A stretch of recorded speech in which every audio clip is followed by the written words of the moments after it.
தாண்டி வந்து பக்கம் நிப்பாயே.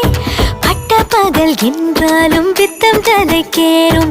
என்னை சீண்டி ஏதோ ஏதோ பேச வைப்பாயே.